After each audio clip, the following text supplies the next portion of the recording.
The mare's breath steamed in the bitter morning air as Samuel Cross pulled his coat tighter against the wind.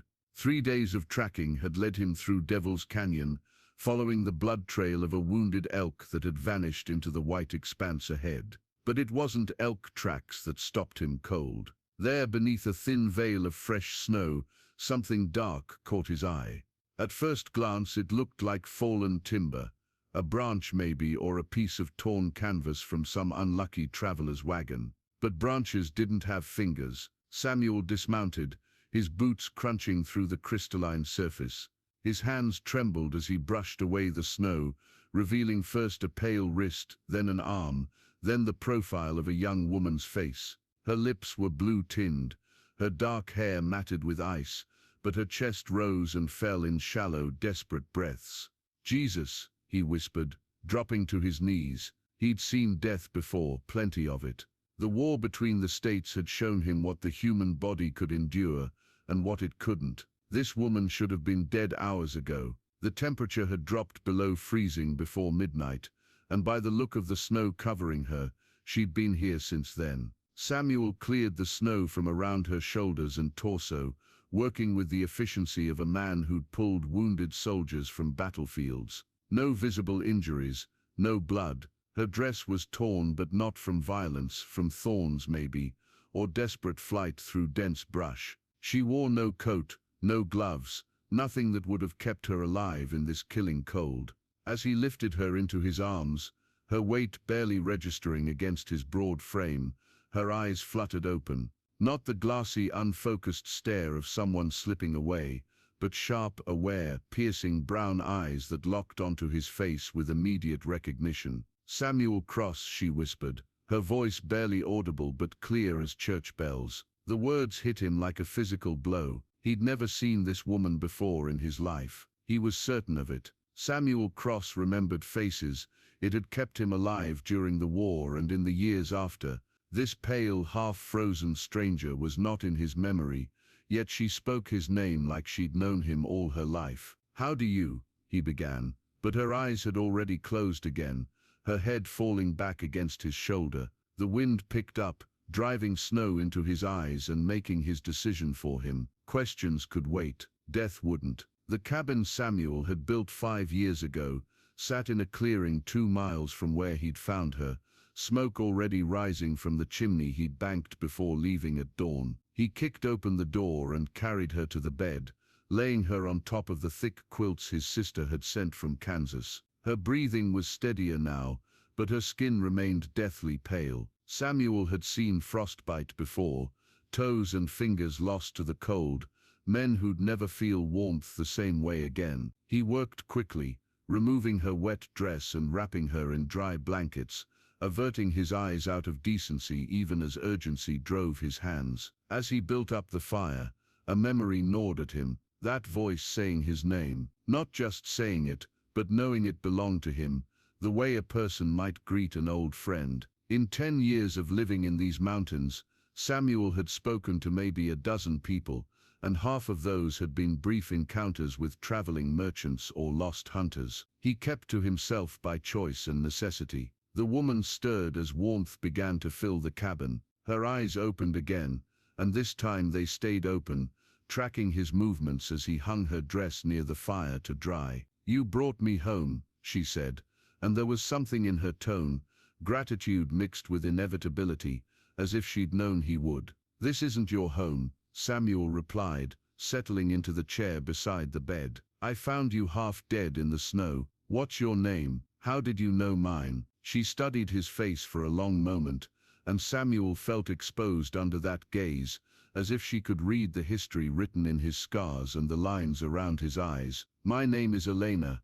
she said finally. "Elena Vasquez, and I know your name because—" She paused, seeming to weigh her words. "Because they told me to find Samuel Cross. They said he was the only one who could help." "They?" Before she could answer, the sound of approaching horses cut through the afternoon quiet. Samuel's hand moved instinctively to the colt on his hip as he moved to the window. 3 riders, still distant but closing fast, their mounts cutting dark lines through the white landscape. Elena's face went pale, paler than it had been when he'd pulled her from the snow. "They found me," she whispered. The riders were close enough now for Samuel to make out details. 2 wore the star badges of territorial marshals. The third, riding between them, was a man Samuel recognized from wanted posters, Jake Morrison, a bounty hunter with a reputation for bringing back more corpses than live captures. "What did you do?" Samuel asked,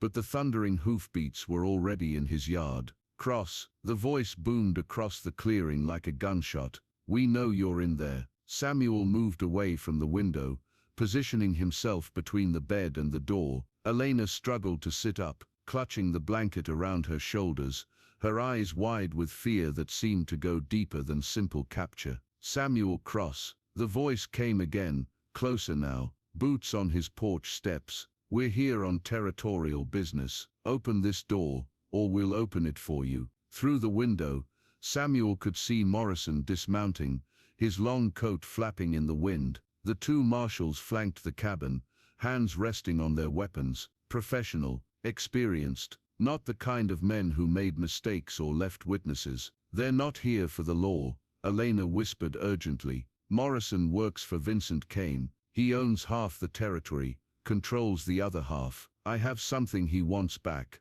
Samuel had heard the name, Vincent Kane, railroad baron, cattle king, the kind of man who bought politicians and judges the way other men bought horses. If Kane wanted something, he usually got it, and he wasn't particular about methods. "What do you have?" Elena's hand moved to her throat, where a thin gold chain disappeared beneath the blanket. "Proof," she said. "Proof of what he did to my family's ranch, what he did to my father." The door shook under a heavy fist. "Cross, don't make this harder than it needs to be." Samuel looked at Elena, really looked at her, the determination in her eyes, the way she held herself despite the fear. He'd spent 5 years in these mountains avoiding other people's problems, other people's wars. The last time he'd gotten involved in someone else's fight, good men had died, and Samuel had carried their deaths with him into exile. But something in Elena's face reminded him of another woman,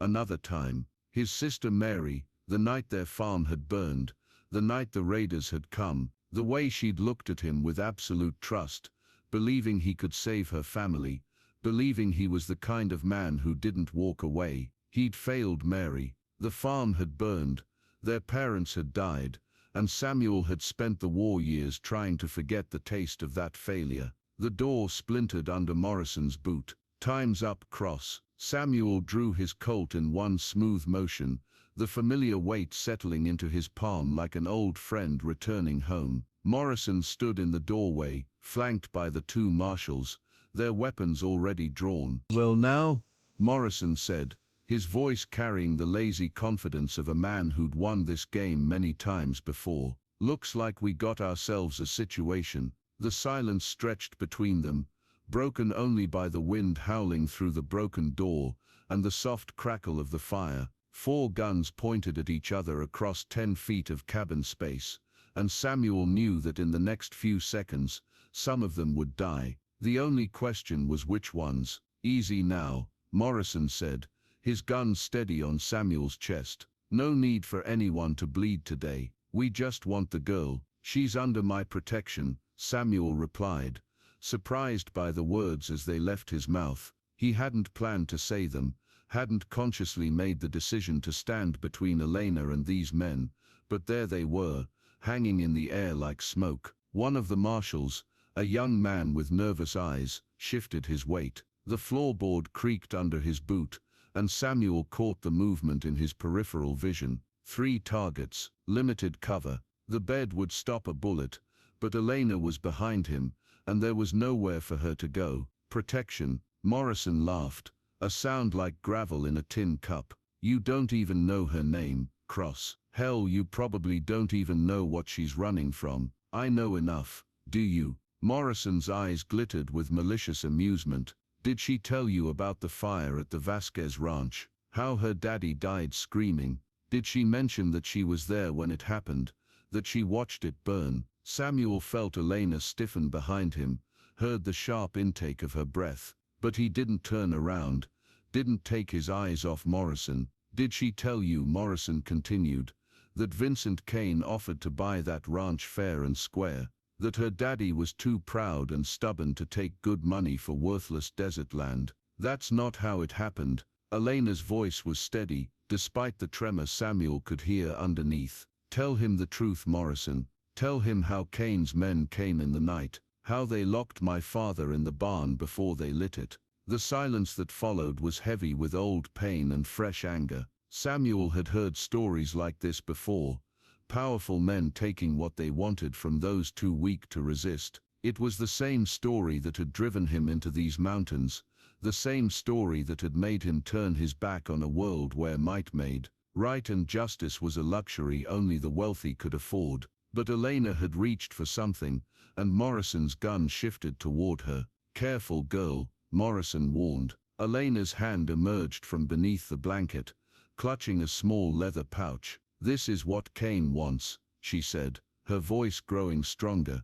Deed records, correspondence, proof that he's been stealing land from families across the territory. She looked at Samuel then, and in her eyes he saw something he recognized, the same desperate hope he'd carried during the war, the belief that doing the right thing might actually matter.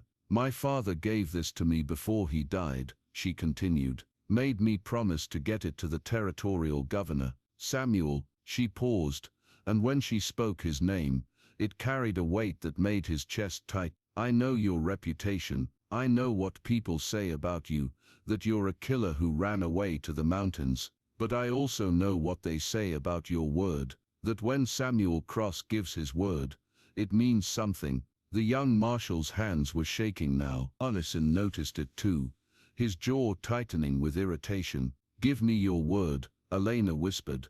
Promise me that if something happens to me, you'll get this to Governor Walsh. Samuel felt the familiar weight of responsibility settling on his shoulders, the same burden he'd carried through smoke-filled battlefields and burning farmhouses, the same burden he'd tried to leave behind in these mountains. I give you my word, he said. What happened next took less than 3 seconds, but Samuel would remember it frame by frame for the rest of his life. Unison nervous Marshall broke first, his gun wavering toward Elena, as she tucked the pouch back beneath the blanket. Samuel's Colt roared, the bullet taking the young man in the shoulder and spinning him into the wall. Unison's gun swung toward Samuel, but Elena had rolled off the far side of the bed, taking cover behind the thick pine frame. Unison, the second marshal, fired wild, his shot splintering the wood above Samuel's head. Samuel dropped to one knee, putting 2 rounds center mass, the man crumpling like an empty grain sack. Morrison was good. Samuel had to give him that. His shot came close enough to burn the air near Samuel's ear, but close wasn't good enough in a game where second place meant death. Samuel's final round caught Morrison in the chest, driving him backward through the broken doorway to sprawl motionless in the snow. The silence that followed was deafening after the thunder of gunfire. Samuel's ears rang as he checked each body, collecting weapons and making sure the threats were ended. The nervous marshal was still alive, clutching his shoulder and moaning, but he wasn't going anywhere. It's finished, Samuel said, turning back to Elena. She had wrapped herself in the blanket and was standing by the window looking out at the carnage in the yard. Is it? She asked. Kane has other men, more marshals in his pocket. This won't end just because Morrison's dead. Samuel holstered his Colt and moved to stand beside her. Maybe, but you're not running anymore. Over the next hour they worked together to load Morrison's body and the dead marshal onto their horses. The wounded man Samuel tied to his saddle alive. He might be willing to testify about Kane's methods. Dead, he was just another casualty. I'll ride with you to Denver, Samuel said as they prepared to leave. Make sure you get to the governor safely. Elena studied his face in the fading afternoon light. And then I come back to my mountains. She nodded, understanding something in his expression that he hadn't put into words. Thank you, Samuel, for keeping your word. As they rode down from the high country, Elena told him the rest of her story, how she'd escaped the night her father died, how she'd spent months gathering evidence, how she'd heard Samuel Cross's name whispered in saloons and around campfires as a man who might be trusted when trust was a rare commodity. 6 weeks later, Vincent Kane was arrested on charges of fraud, murder, and conspiracy. The evidence Elena had carried was enough to convict him and a dozen of his associates. The territorial newspapers called it the trial of the decade. Samuel testified, then disappeared back into his mountains before the reporters could corner him for interviews. But Elena found him there one spring morning, riding up to his cabin with news that Kane had been sentenced to hang. "I wanted to thank you again," she said, dismounting near his woodpile. "No need," Samuel replied, but he was smiling, the first genuine smile he'd worn in years. "There's something else." Elena reached into her saddlebag and withdrew a folded document. "The territorial government is offering a reward for Kane's capture, more money than you could spend in a lifetime." Samuel glanced at the paper but didn't take it. "What would I do with money like that?" Elena's eyes sparkled with something that might have been mischief.